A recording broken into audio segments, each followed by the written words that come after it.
Convido você a abrir a sua Bíblia na carta de Paulo aos Gálatas para darmos continuidade à exposição das Escrituras na nossa série intitulada A Justiça da Fé. Nessa noite nos deteremos ao capítulo 4, versos de 1 a 11.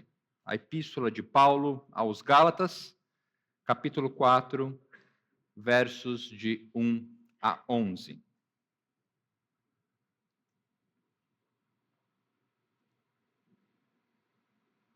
Se você tem o nosso guia de pregação, esta mensagem está contida nele, na série intitulada, como eu já disse, A Justiça da Fé. Se você está nos visitando, ainda não tem o nosso guia de pregação, depois pode procurar os membros da junta diaconal. Na página 303 será a exposição desta noite. Acompanhe atentamente e com fé, a palavra do Senhor diz assim: Digo, porém, o seguinte: durante o tempo em que o herdeiro é menor de idade, em nada difere de um escravo, mesmo sendo senhor de tudo. Mas está sob tutores e curadores até o tempo pré-determinado pelo Pai. Assim, também nós, quando éramos menores, estávamos escravizados aos rudimentos do mundo. Mas, quando chegou a plenitude do tempo, Deus enviou o seu Filho, nascido de mulher, nascido sob a lei, para resgatar os que estavam sob a lei, a fim de que recebêssemos a adoção de filhos. E porque vocês são filhos, Deus enviou o Espírito de seu Filho ao nosso coração. E esse Espírito clama: Abba, Pai. Assim, você já não é mais escravo, porém filho, e sendo filho, também é herdeiro por Deus. Mas no passado, quando não conheciam a Deus, vocês eram escravos de deuses que, por natureza, não são deuses.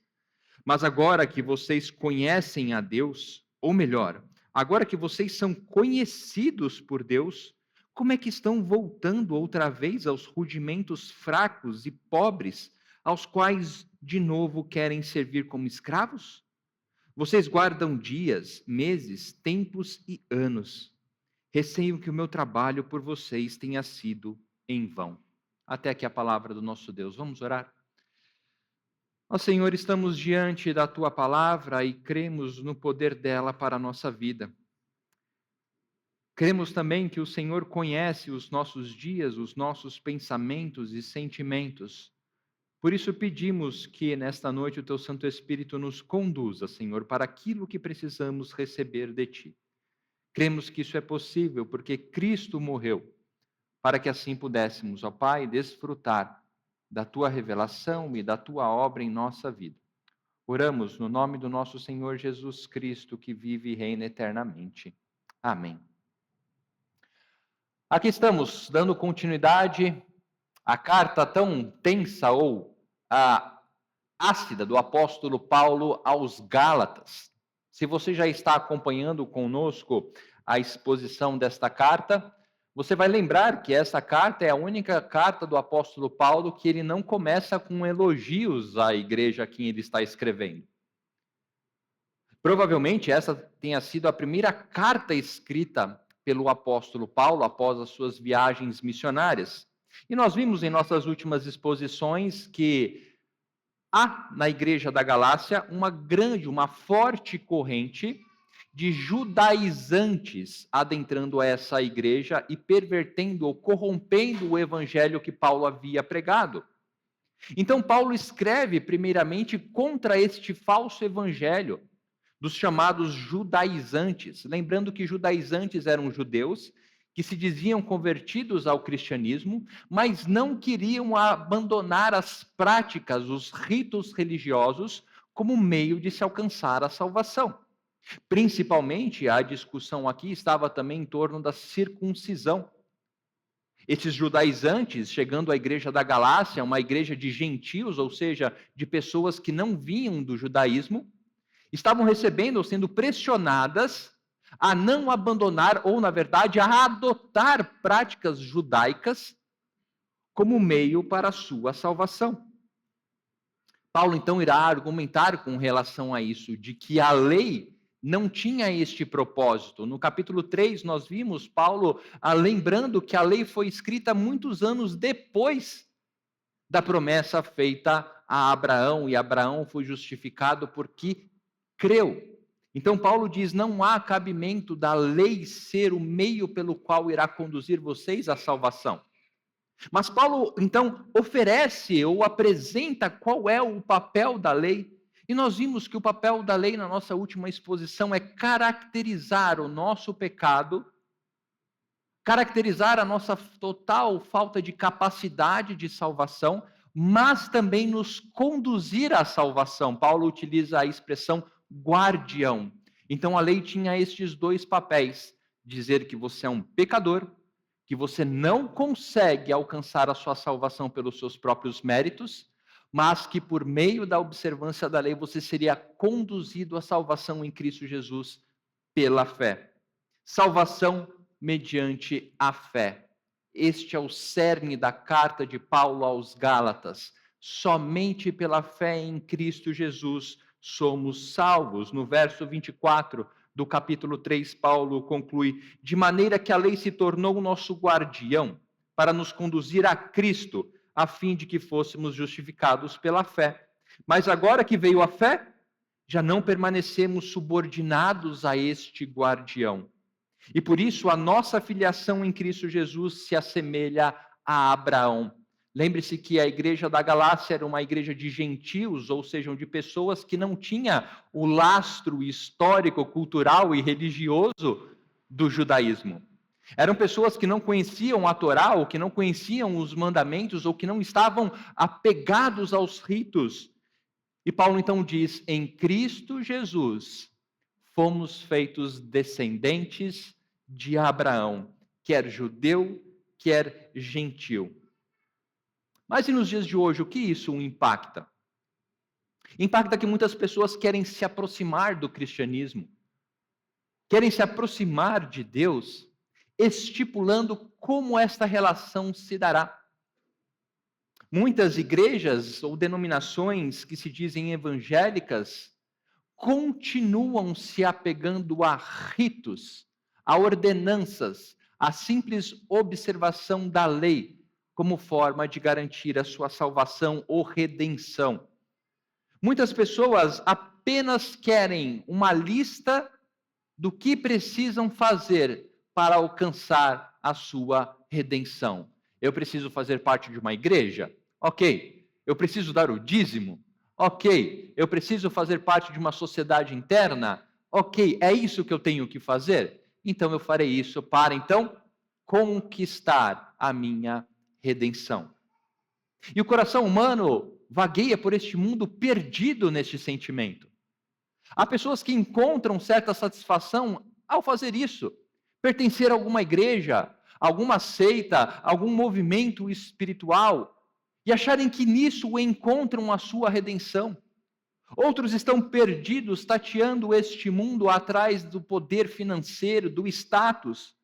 O coração humano busca a sua redenção, mas longe de Cristo Jesus continuará assim como esses judaizantes, apenas vislumbrando o que é a redenção em Cristo Jesus. Por isso, nessa noite, eu gostaria que respondêssemos, à luz das Escrituras, uma pergunta principal a respeito do que Paulo diz. E essa pergunta é: como entender as consequências da afirmação que somos filhos de Deus e herdeiros de suas promessas?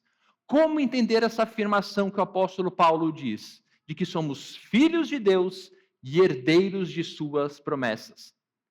Voltando ao contexto, é muito importante lembrar do que estes irmãos da Galácia estavam ouvindo e do que esses judaizantes também estavam ouvindo. Aqueles que não tinham lastro nenhum com o judaísmo, aqueles que não tinham no seu histórico familiar nenhum rito judaico, estavam sendo chamados de herdeiros, assim como Abraão.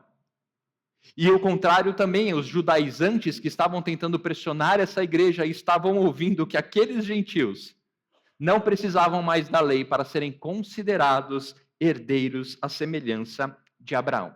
Então, como compreendermos essa afirmação de que somos filhos de Deus e, por consequência, herdeiros de sua promessa. E o primeiro ponto é que, como herdeiros, devemos reconhecer a nossa condição de escravidão. Sim, como herdeiros, reconhecemos ou devemos reconhecer a nossa condição de escravidão. E Paulo vai utilizar a analogia da herança, ou em se tornar herdeiro, quando ele diz: digo, porém, o seguinte: durante o tempo em que o herdeiro é menor de idade, em nada difere de um escravo, mesmo sendo senhor de tudo. O que Paulo está querendo trazer aqui é a analogia de que quando você é feito herdeiro, não foi você que conquistou aquilo que você irá herdar. Alguém trabalhou, alguém levantou cedo, alguém poupou para que você pudesse desfrutar. É algo que não foi conquistado por você. Algo que será dado a nós a despeito dos nossos méritos. Algo que nos pertence, mas que só possuiremos em tempo determinado. Normalmente é assim, após a morte daquele que possui, ou mesmo após a morte, em determinado tempo, tem que completar tantos anos, tem que fazer tal coisa para receber. Enquanto aguarda, o herdeiro é como se fosse um escravo, Paulo diz. Mas em que sentido? Em sentido de que ele não está livre. Ele não está livre para usufruir daquilo que lhe foi dado. Enquanto aguarda o período estabelecido, o herdeiro é conduzido, é guardado, é tutelado. Verso 2: está sob tutores e curadores até o tempo pré-determinado pelo pai. Sim, torna-se semelhante a um escravo no sentido de estar preso a uma condição a qual não importa o que ele faça, não importa quem ele seja, ele não conseguirá desfrutar. Mas Paulo, no verso 3, nos dá a aplicação deste exemplo. Ele diz que nós somos como escravos, porque ele diz: assim também nós. O quê? Quando éramos menores, estávamos escravizados aos rudimentos do mundo. Essa é a nossa situação enquanto estávamos debaixo da lei, presos em nossa incapacidade de cumpri-la. Na nossa exposição anterior, nós dedicamos tempo a isso. A lei vinha para mostrar que nós não conseguimos cumpri-la e, por consequência, não há justificativa. Todos pecaram e carecem da glória de Deus. Não há um ser só sequer que pode, pelos seus próprios méritos, alcançar a salvação, e a lei vinha como um outdoor, um cartaz, um grande letreiro dizendo: você não pode, você não consegue. Mas Cristo veio e cumpriu a lei para que pudéssemos usufruir dos benefícios da nossa redenção. Paulo, então, usa essa analogia dizendo: olha, quando nós éramos ainda menores de idade, ou quando nós estávamos ainda sobre esse jugo da lei, nós não podíamos cumpri-la. Assim também nós, quando éramos menores, estávamos escravizados aos rudimentos do mundo. E aqui, rudimentos do mundo, o que significa essa expressão? Ela tem como significado tanto a imposição da lei aos judeus, a lei impunha isso, uma escravidão de que eles estavam presos à certeza de que eram pecadores, como os gentios também estavam escravizados aos rudimentos do mundo enquanto serviam a deuses falsos. Rudimentos do mundo tem tudo. A sua significância é toda encorpada com aquilo que não é a salvação em Cristo Jesus.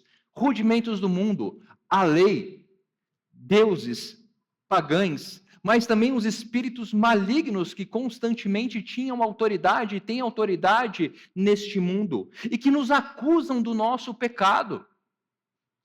Sim, a lei acusava-nos dos nossos pecados de uma forma correta. Mas também o inimigo nos acusa de nossos pecados, tentando nos distanciar de Deus. E éramos escravos. Paulo reforça que o outro evangelho que era pregado pelos judaizantes estava extremamente fidelizado a isto. Escravidão. Vocês são completamente dependentes daquilo que o mundo diz que você tem que fazer para a salvação. E Paulo diz: esse é um outro evangelho que eu não preguei. Como herdeiros, nós devemos reconhecer a nossa condição de pecadores. Nós devemos reconhecer a nossa condição de incapacidade. Aqueles que são apresentados ao Evangelho devem ser apresentados a um Evangelho que traz esta realidade da nossa condição de filhos da ira de Deus, da natureza pecaminosa, incapaz de alcançar a redenção. Muitos, quando se convertem ou são chamados, de alguma forma esquecem o seu histórico. Eu não estou dizendo que nós devemos ficar presos à nossa condição passada, mas não podemos extingui-la da realidade de que éramos escravos, não conseguíamos fazer a vontade de Deus. Estávamos sujeitos aos nossos prazeres. Quantos ainda vivem debaixo dessa escravidão, buscando sua redenção em lugares que não encontrarão? Em denominações espiritualizadas, em ritos, ou mesmo dentro de uma igreja reformada, mas não compreendendo a sua condição. Quantos se aproximam da lei de Deus, mas não conseguem ser conduzidos por ela? No ministério de Jesus na terra, nós vimos constantemente Jesus sendo seguido por multidões. E as multidões seguiam a Jesus, mas nem todos reconheciam Jesus como seu único e suficiente Salvador. Estavam ali, no meio, estavam ali, ouvindo as palavras de Jesus, mas não se deixavam ser conduzidos por aquilo que Jesus ensinava. Quantos se aproximam de Deus, quantos se sentam em bancos de igreja, mas não são transformados pelo Evangelho, ou não se submetem ao Evangelho, aceita Jesus até aonde não precisam abdicar da sua vontade. Eu aceito estar com Jesus, desde que não precise fazer isso. Eu aceito Jesus, mas não estou disposto a isso. Eu até vou à igreja, mas não me peça para fazer isso. Não compreenderam a sua condição de escravos. Continuam sendo escravos dos seus próprios pecados e sujeitos à condenação. Quantos acham que estão bem, mas na verdade estão presos e sujeitos aos rudimentos deste mundo? Quantos estão confortáveis apenas porque vem a sua conta bancária com um saldo satisfatório? Quantos se sentem confortáveis porque atingiram certo nível em sua carreira? Quantos se sentem confortáveis apenas visitando uma igreja ou fazendo um ritual espiritual? Na verdade, continuam presos porque não compreenderam a sua condição de escravos. Mas aqueles que compreendem o seu tempo de escravidão, como herdeiros, experimentam o que é ser filho de Deus. Este é o nosso segundo ponto. Se o primeiro ponto é que herdeiros compreendem a sua condição de escravos, como herdeiros também reconhecemos os méritos da nossa filiação. Como herdeiros, nós conseguimos, por meio da palavra de Deus, conhecer aquilo que nos foi dado, a filiação, sermos filhos de Deus. O texto nos diz que na plenitude do tempo, no verso 4, mas quando chegou a plenitude do tempo, Deus enviou o seu Filho. Paulo fala sobre essa plenitude do tempo como uma virada na nossa condição, como uma mudança de perspectiva a respeito da nossa condição diante de Deus. Plenitude do tempo está atrelada à vinda de Cristo ao mundo. Mas por que este nome, plenitude do tempo? Porque foi por Deus escolhido desta forma, que em Cristo Jesus a sua obra fosse plenamente revelada. Nós lembramos do termo, a revelação progressiva.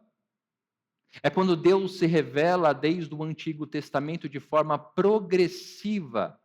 em que Cristo Jesus todas as coisas se tornam claras.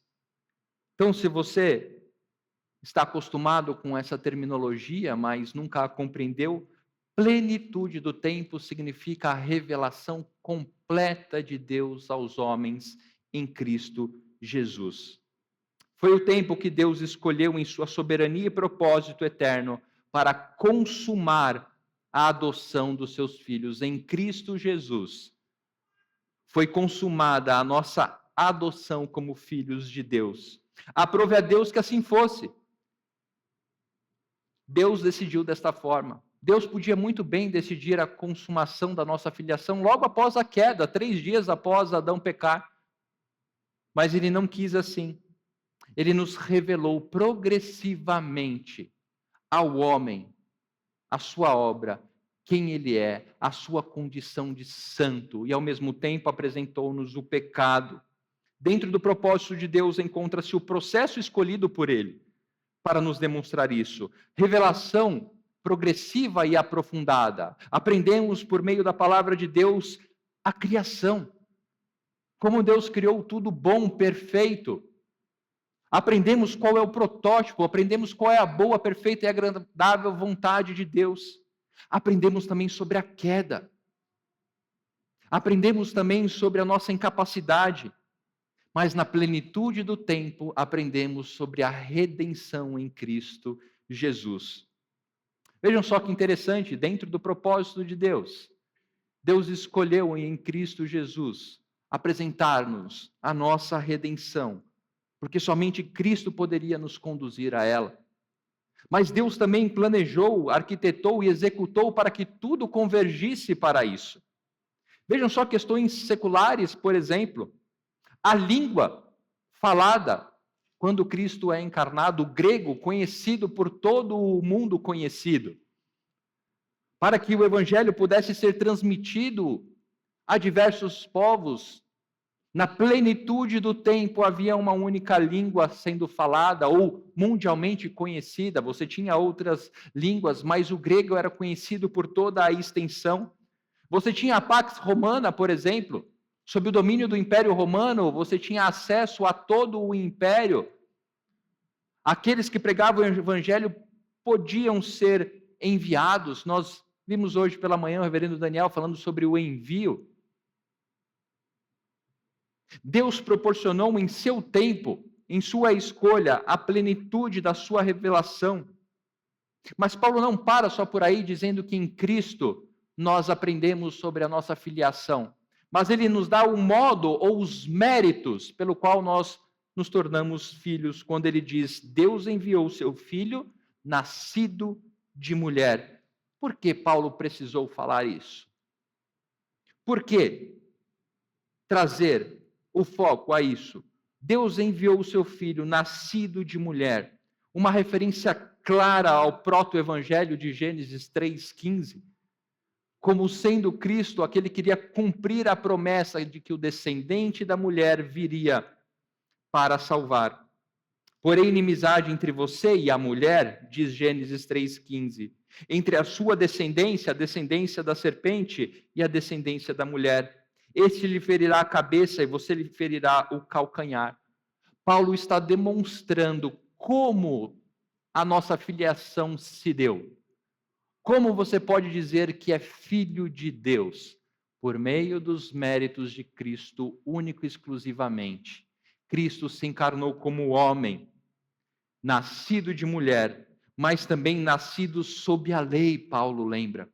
Nascido sob a lei, Cristo precisava nascer de uma mulher para assumir a nossa natureza e realizar aquilo que não conseguiríamos realizar. É dessa forma que você se torna filho de Deus. Não é pela sua filiação a uma família que está há muitos anos na igreja, ou porque você faz parte de uma igreja, mas por conta de Cristo, que nasceu como homem e pagou o preço que nós não conseguiríamos pagar. Ele nos representou ao tornar-se como um de nós, se fez pecador sem ter pecado. Era necessário que Cristo encarnasse como homem, assumisse a natureza humana, sofresse as dores sujeitas aos homens por conta do pecado, mas sem pecar. Mas não apenas de forma passiva, mas agisse de forma ativa em relação à lei. Cristo não somente esteve debaixo da lei, como também buscou cumpri-la de forma ativa em todos os aspectos, todas as ordenanças. Portanto, Deus enviou o seu Filho para resgatar os que estavam sob a lei. E aí Paulo então conclui, com qual finalidade?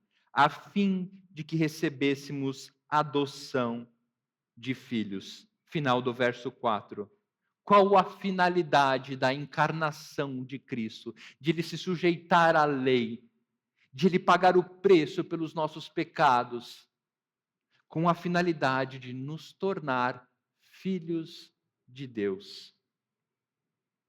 Nos resgatar, a fim de que recebêssemos a adoção de filhos. E porque vocês são filhos, Deus enviou o Espírito de Deus ao nosso coração. Resgatar, descrição prática aqui, do que naquele tempo era você comprar a liberdade de um escravo. Você comprar a liberdade de um escravo, você resgatar o escravo da sua condição de escravos. No verso 4 ele diz, para resgatar os que estavam debaixo da lei. Cristo nos resgatou de nossa condenação. Às vezes eu penso ou acho que isso se distancia muito da nossa realidade prática de comunhão com Deus. Nós nos esquecemos dos detalhes ou do alicerce pelo qual a nossa fé deveria ser construída e na qual deveríamos viver, em relembrarmos os aspectos principais da nossa fé. É muito mais do que estar um domingo numa igreja, fazer parte de uma igreja, mas é constantemente trazer à memória o que Paulo está fazendo aqui, trazendo à memória a igreja da Galácia. Quais são as bases nas quais a nossa fé deve estar construída?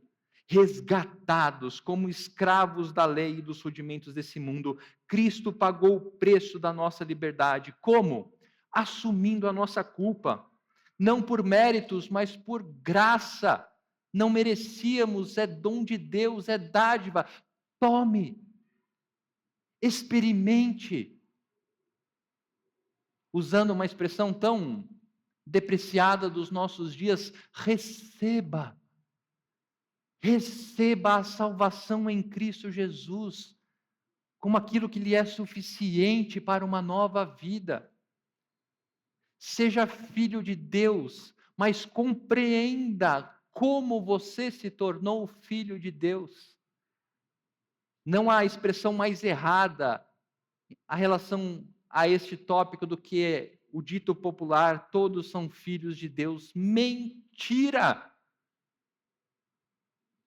Todos somos criados por Deus, criaturas de Deus.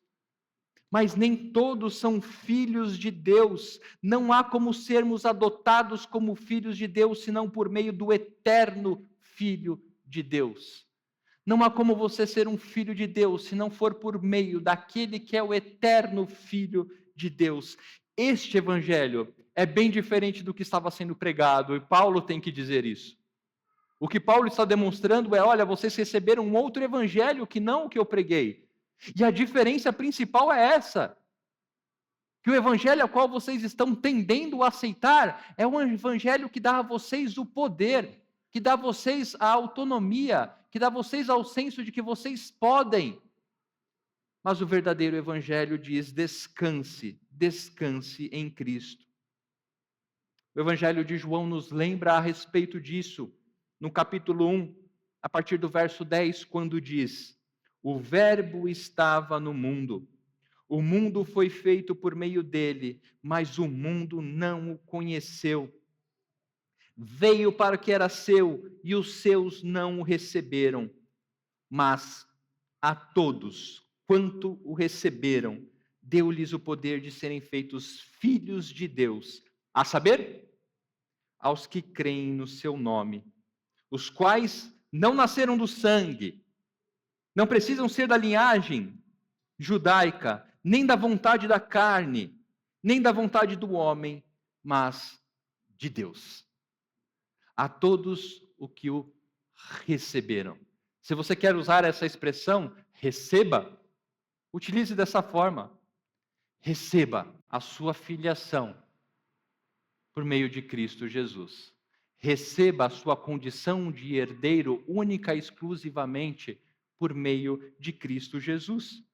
Ser herdeiro é reconhecer a confirmação da sua filiação. Um herdeiro sabe que é herdeiro. Mesmo ainda não podendo desfrutar plenamente da sua herança, ele vive como um herdeiro.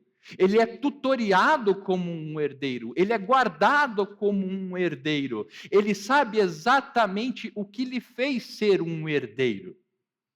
Ele sabe que esse título, ou essa posição, ou esse status de herdeiro está completamente atrelada ao seu pai, nesse caso aqui expresso. Portanto, como herdeiros, nós precisamos reconhecer esta filiação ou os méritos desta filiação. É ter a convicção do que lhe foi dado por direito, não pelos seus méritos, mas por algo que fora conquistado por outro, sim, por Cristo Jesus. Portanto, ser herdeiro é compreender o tempo que se passou da nossa escravidão, para então reconhecermos os méritos da nossa filiação. O que te faz ser um filho de Deus? Ou o que permite você dizer que você é um filho de Deus? É o quanto você reconhece os méritos de Cristo neste processo. E por último, o nosso terceiro ponto, como herdeiros, reconhecemos o significado de tomar posse da nossa herança. Aqui é um outro termo que, infelizmente, foi tão descaracterizado nos dias de hoje. Tomar posse. Mas é um termo que Paulo nos ensina aqui, se ele não utiliza essa expressão, mas o seu princípio. Quando diz, e porque vocês são filhos, Deus enviou o Espírito de seu Filho em nosso coração. Porque vocês são filhos, Deus enviou esse Espírito. Por sermos filhos, o mesmo Espírito que habita em Cristo habita em nós. Você já parou para pensar nisso? Que o mesmo Espírito que habita em Cristo habita em você, como filho de Deus? O mesmo Espírito que habita em Cristo habita nos filhos de Deus.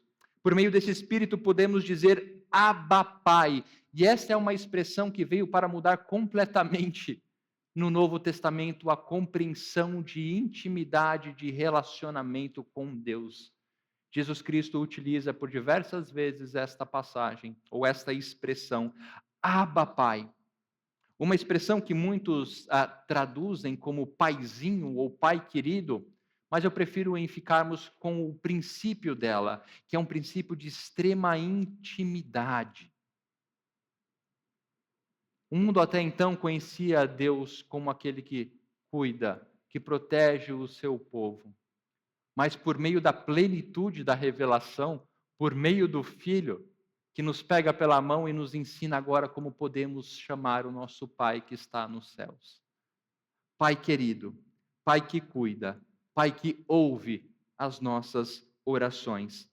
Essa é a certeza e a confiança que recebemos como herdeiros de Cristo, de poder chamar Deus de Pai.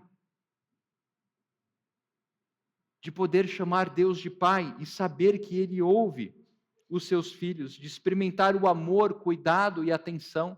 Normalmente, quando essa expressão toma posse da bênção é utilizada, ela sempre está atrelada, ou geralmente atrelada a conquistas materiais, a conquistas financeiras. Toma posse da vitória, toma posse dos seus bens. Você é um filho de Deus, toma posse, mas Paulo nos ensina aqui que tomar posse é tomar posse da nossa filiação. Tomar posse é descansar em nosso Pai. Tomar posse é saber que quando oramos, o nosso Pai nos ouve. Tomar posse é saber que a sua disciplina, quando exercida, é para o nosso bem. Ninguém quer tomar posse da disciplina, né? É interessante isso. Mas é tomar posse disso. Senhor, se for preciso, me discipline. Se for preciso, para que eu tenha mais comunhão com o Senhor, para que eu esteja mais perto do Senhor, eu sei que é duro, mas me discipline, Senhor. Qual pai que não disciplina o filho a quem ama? Tomar posse das bênçãos do Senhor ou das promessas, é saber que agora podemos nos relacionar com Deus como filhos, porque o Filho assim nos fez. É experimentar da certeza de que o eterno Filho deu a sua vida para que agora fôssemos eternos filhos também. Essa herança não foi dada àqueles que não nasceram de novo como filhos de Deus. Novamente, nem todos são filhos de Deus. Esse poder, ou esse reconhecimento do significado do que é tomar posse das bênçãos e da herança, foram dados somente àqueles que nasceram novamente como filhos de Deus e não mais são filhos da sua ira, como Paulo escreve aos Efésios no seu capítulo 2. Esta é a herança a qual devemos tomar posse, segurança da nossa salvação, repulsa e arrependimento pelos pecados cometidos, abrigo e consolo em tempos de adversidade, louvor e honra àquele que nos fez filhos por meio do seu único filho. Não se trata de conquistas terrenas, não se trata de vitórias no tempo presente, porque a vitória já nos foi dada em Cristo Jesus. Então, tome posse dessa bênção, tome posse dessa promessa de ser filho de Deus e receber a salvação, o consolo, o arrependimento de pecados, a certeza da salvação. Concluindo, a carta do Paulo apóstolo aos Gálatas é um manifesto da suficiência da obra de Cristo Jesus. E esta é a conclusão a qual Paulo desejava chegar nessa parte da carta, quando no verso 8 ele coloca: mas no passado, quando não conheciam a Deus, vocês eram escravos de deuses, por natureza não deuses. Paulo queria que a igreja da Galácia reconhecesse o seu estado de escravidão, que viviam antes de serem feitos filhos de Deus. Por isso que no verso 9, ele então conclui dizendo: mas agora que vocês conhecem a Deus, ou melhor, agora que vocês são conhecidos por Deus, é que Paulo faz um jogo de palavras, no sentido de agora que vocês se aproximaram de Deus, quer dizer, agora no momento em que Deus trouxe vocês como filhos, como vocês devem viver, agora que Deus conheceu vocês, agora que Deus os fez filhos, vocês estão voltando para os rudimentos. Agora que Deus fez de vocês filhos, agora que vocês reconheceram ser herdeiros, vocês querem voltar para aquilo que fazia vocês filhos da ira de Deus? Paulo então diz: não faz sentido nenhum, isso não é o verdadeiro evangelho. Vocês foram conhecidos, vocês foram chamados pelo nome. Isaías 43 nos lembra desta relação de paternidade que Deus estabelece conosco. Isaías 43, 1 nos lembra quando Deus diz ao povo de Israel: não tenha medo, porque eu o remi, eu o chamei pelo seu nome, você é meu. É isso que Deus diz para aqueles que creem em Cristo Jesus como seu único e suficiente Salvador: você é meu. E aqui esses irmãos estavam querendo sair completamente desta característica, em viver uma vida que não condiz com você ser de Deus. João nos lembra disso quando diz que as ovelhas, no capítulo 10, as ovelhas ouvem a voz do pastor, eles a chamam pelo nome e elas obedecem à voz do seu pastor. João 10, de 3 a 5, mas de modo nenhum seguirão outro estranho, pelo contrário, fugirão dele, porque conhecem a voz dos estranhos e a voz do pastor. Você conhece a voz do teu pai, que está nos céus. Você está ouvindo a voz do teu pai, que está nos céus. Se você crê ser filho de Deus, você compreende os méritos que lhe conduziu a isso e você descansa nisso no tempo de adversidade. Mesmo que a situação não se resolva no tempo presente, você continua se alegrando em saber que você é filho de Deus. Mesmo quando o mundo ou falsas religiões dizem que o termômetro para você ser filho de Deus é o quanto você tem, o quanto você recebe, o quanto você conquista nesse mundo. Mas quando olhamos para a palavra de Deus é completamente ao contrário, a despeito do que você conquista nesse mundo, a despeito do que você consegue de vitória nesse mundo, você continua sendo filho de Deus por toda a eternidade, pois o eterno Filho assim o fez. Portanto, 3 aplicações que eu gostaria que nós conseguíssemos ou pudéssemos refletir nessa noite. Tomar posse da nossa herança passa pela compreensão de nossa incapacidade de conquistá-la. Tomar posse da nossa herança é quando conseguimos entender aonde estamos neste processo, incapazes de alcançá-la pelos nossos próprios méritos, mas ao mesmo tempo é reconhecer a legitimidade da obra de Cristo neste processo. Eu não sou capaz, mas em Cristo eu sou completamente capacitado como herdeiro. Eu não posso, mas em Cristo eu recebi. Eu não conseguiria, mas em Cristo me foi dado. E por último, desta forma, conseguirmos desfrutar dos privilégios da herança que nos foi dada em Cristo Jesus. Ser herdeiro, ser filho de Deus, é algo que deveria nortear os nossos dias enquanto aguardamos a bendita esperança e o retorno de Cristo Jesus, para estarmos com o nosso Pai eterno. Nessa noite, teremos a ceia do Senhor, o momento que relembramos e recebemos de forma sobrenatural esta graça e essa certeza. Só senta à mesa quem é filho. Só senta à mesa aquele que o Pai fez filho por meio de Cristo Jesus. Que essa seja a nossa alegria em sabermos que somos filhos, mas como fomos tornados filhos.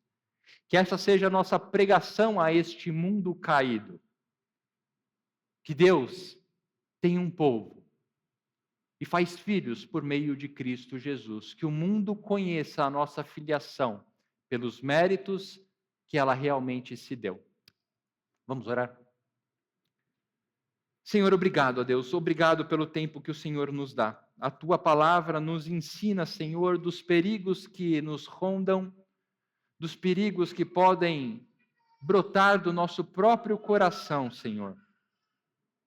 Sonda-nos, Senhor.